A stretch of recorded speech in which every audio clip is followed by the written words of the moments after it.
Hello everyone. JEE mains 2023 में एक question पूछा गया था। क्वेश्चन है, if variance of the frequency distribution is 3। ये बहुत जगह ये क्वेश्चन थोड़ा मिसिंग सा है। तो इसका वैल्यू 3 दिया हुआ है, वेरिएंस का वैल्यू 3 दिया गया है ना। तो हमें यहाँ से अल्फा का वैल्यू फाइंड करना था, है ना। Then find alpha. तो हमें अल्फा का वैल्यू फाइंड करना था इस क्वेश्चन में।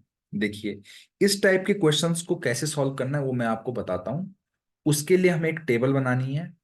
हमें टेबल ऐसी ही क्यों बनानी है, उस सब चीज का मैं आपको बताने वाला हूँ। तो देखिए, सबसे पहले एक्स आई में इस वाले सारी एंट्रीज को भर दीजिए, 2 3 4 5 6 7 8। फ्रीक्वेंसी को भर दीजिए, 3 6 16 अल्फा 9 5 6। अब देखिए, सिग्मा स्क्वायर का एक फॉर्मूला होता है डी की टर्म्स में, डेविएशन की टर्म्स में, है ना। वो होता है sigma F I D I square upon N minus sigma. यहाँ पर आप नीचे एन की जगह सिग्मा ऑफ एफ आई भी लिख सकते हैं, है ना।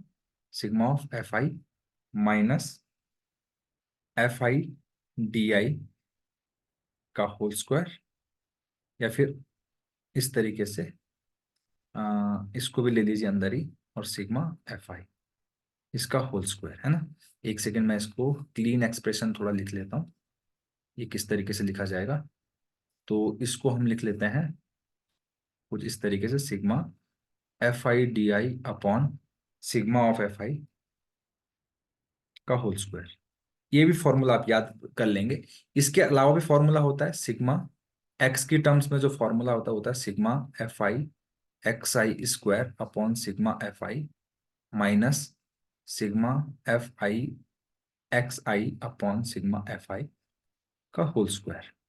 इसी तरीके से एक और फॉर्मूला भी होता है सिग्मा का, सिग्मा स्क्वायर का, sigma x i square upon N minus x bar का स्क्वायर, है ना। तो हमें कौन सा फॉर्मूला कब लगाना है वो हमें पता चलेगा प्रैक्टिस करने से, है ना। तो चलिए, इस क्वेश्चन को हम अच्छे से समझ लेते हैं पहले। तो इसमें हम ये वाला मेथड क्यों अप्लाई कर रहे हैं, देखिए, उसका एक रीजन है। हमारे पास यहाँ पे एक वेरिएबल है अल्फा। जब हम ऊपर वाला फॉर्मूला लगाएंगे तो हमारे पास दोनों जगह वेरिएबल इन्वॉल्व होंगे, जिससे हमें थोड़ा सी प्रॉब्लम, जो थोड़ा सा प्रॉब्लमेटिक हो सकता है ना। लेकिन मैं चाहता हूं कि मैं इस अल्फा से क्या चाहता हूं, मतलब रिलीफ चाहता हूं। तो उसके लिए मैंने क्या किया, डी आई कैलकुलेट किया। अब यहाँ पर ए क्या होता है, एक अज्यूम्ड करना होता है कोई भी। तो मैं यहाँ पे अज्यूम्ड करूंगा मीन को, कोई भी नंबर एज्यूम कर लेंगे एक्स आई में से। तो 5 को एज्यूम करूंगा, क्यों करूंगा, क्योंकि जब डी आई निकालूंगा 5 में से 5 करूंगा तो इसके कॉरस्पॉन्डिंग 0 आएगा। और वो 0 जब मैं F I D I square करूंगा तो वहां पर मेरे पास अल्फा की टर्म्स में कोई भी एक्सप्रेशन नहीं आएगा, ताकि मैं कैलकुलेट आराम आराम से कर सकूं। अब ध्यान से देखिएगा, डी आई मतलब इस वाले में से हमने जो हमने एज्यूम किया है, तो ए का वैल्यू यहाँ पे 5 में एज्यूम कर लेता हूँ, है ना। तो मैंने 5 एज्यूम किया क्योंकि 5 किसके साथ, अल्फा के साथ एसोसिएटेड है ना। तो जो भी अल्फा के साथ में एसोसिएटेड होगा उसको ही आप क्या मानेंगे, ए मानेंगे, है ना। 5 मानेंगे यहाँ पे। तो ये 2 - 5 - 3, 3 में से माइनस करोगे तो -2 आएगा, -1 आएगा, 0 1 2 3। ये मैंने भर लिया। अब मैं एफ आई डी आई का square, F I into D I का स्क्वायर करूंगा। तो देखिए, एफ आई 3 है, डी आई का स्क्वायर 9, 9 × 3 = 27।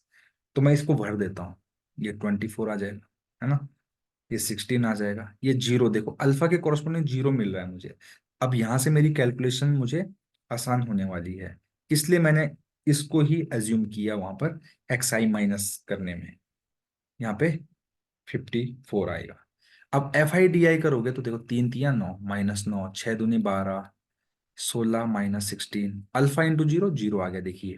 9 × 1 = 9, 5 × 2 = 10, 6 × 3 = 18। इस तरीके से मैंने इसको फिल कर दिया।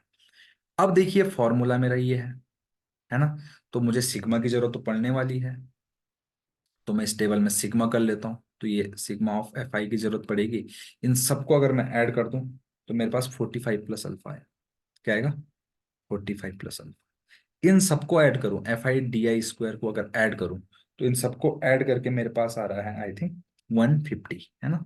अब देखेंगे, आप करके देखिएगा।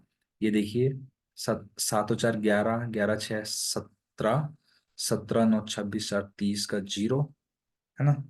और फिर आप आगे, 30 का 3 5 3 8 2 10 11 और 4 15, 150, है ना।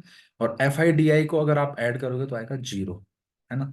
तो जब इन वैल्यूज को आप इस फॉर्मूला में पुट करोगे, है ना, इस फॉर्मूला में पुट करोगे तो आपको किस तरीके का एक्सप्रेशन मिलने वाला है, सिग्मा स्क्वायर इक्वल टू, यहाँ पे डी को आप जरूरी नहीं डी लिखना ही है आपने। अब F I D I square का वैल्यू आ गया 150 अपॉन में 45 प्लस अल्फा आ गया, माइनस इसका वैल्यू 0 है तो 0 अपॉन एनीथिंग 0 हो जाएगा, इक्वल टू 3 दे रखा है। अब देखिए मेरा कैलकुलेशन आप देख सकते हैं कितना इजी हो गया है। अगर मैंने ये अज्यूम किया था डी आई वाला मेथड, तो यहाँ से 150 इज इक्वल टू हो गया 45 इंटू 3, 4 3 12, 135 प्लस 3 अल्फा। तो 3 अल्फा इज इक्वल टू यहाँ से आ गया 15। तो अल्फा की वैल्यू यहाँ से आ गई हमारे पास 5, जो कि हमें फाइंड करना था, है ना। तो इसी तरीके से इस टाइप का जो भी क्वेश्चन होगा जहां पे एक अननोन दिया रहेगा, इसी तरीके से हम उसको सॉल्व करेंगे, ठीक है। तो यही इस क्वेश्चन का आंसर है। अगर आपको सॉल्यूशन अच्छा लगे तो प्लीज चैनल को लाइक शेयर और सब्सक्राइब करना बिल्कुल ना भूलें, ताकि हमें भी मोटिवेशन नई वीडियो बनाने का मिलता है।